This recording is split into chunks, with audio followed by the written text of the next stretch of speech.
ideally, we'd like to give you the chronological order of how the house of cards fell for us with our therapist, Emma Sunshaw, and the community, System Speaks.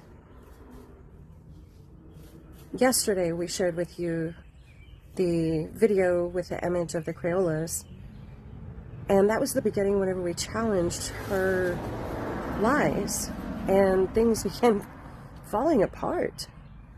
So that was September, and then in October we went to the System Speak Symposium. At the symposium, things went really awry. We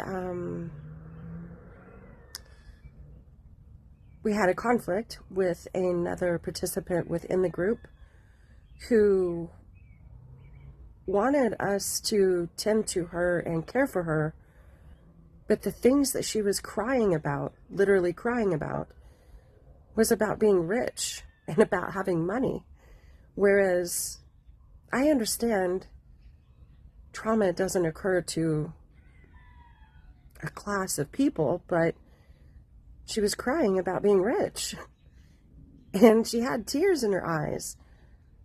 And my story is not like that.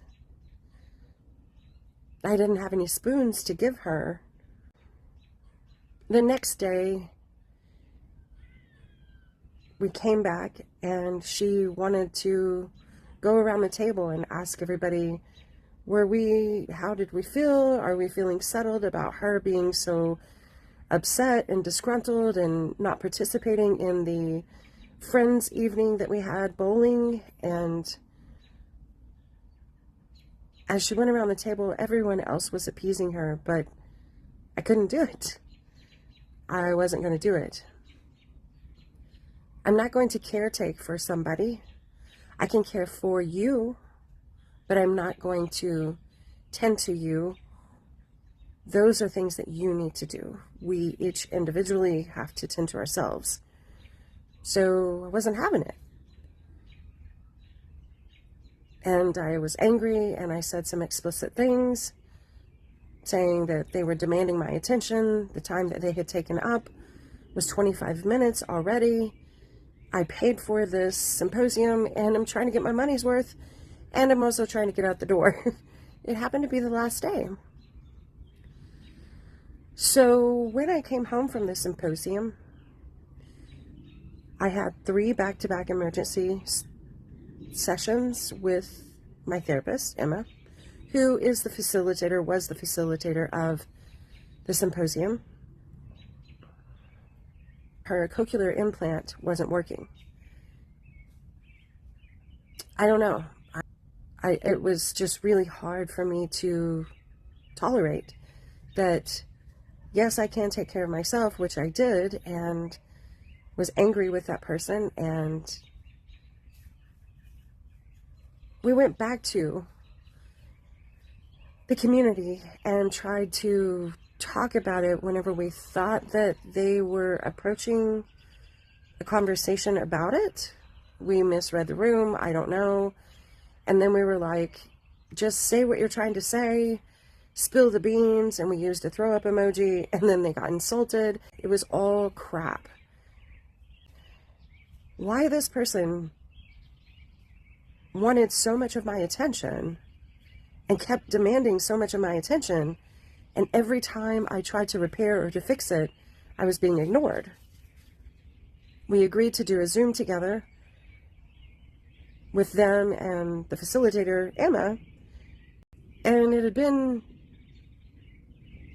on the down low that Emma was my therapist. Well, when we went in, this person only had so much time, couldn't really keep their spoons together.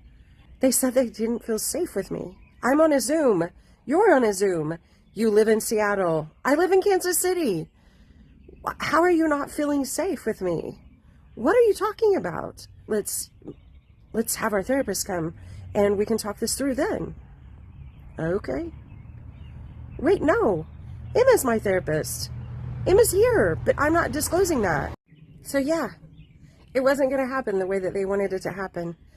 And we didn't show up in the Zooms in the community with our camera on anymore because we didn't necessarily feel safe.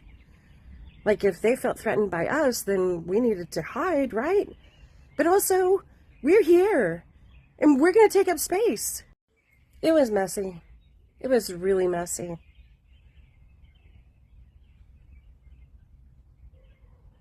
So, Emma had asked for donations to continue doing the book club. And originally in the community, she had posted it was $10 per person. And I was like, well, I really like that. I like that she's teaching us. This book club was very slow. Not the price of admission, but we were paying $10 per person. I volunteered to donate $100.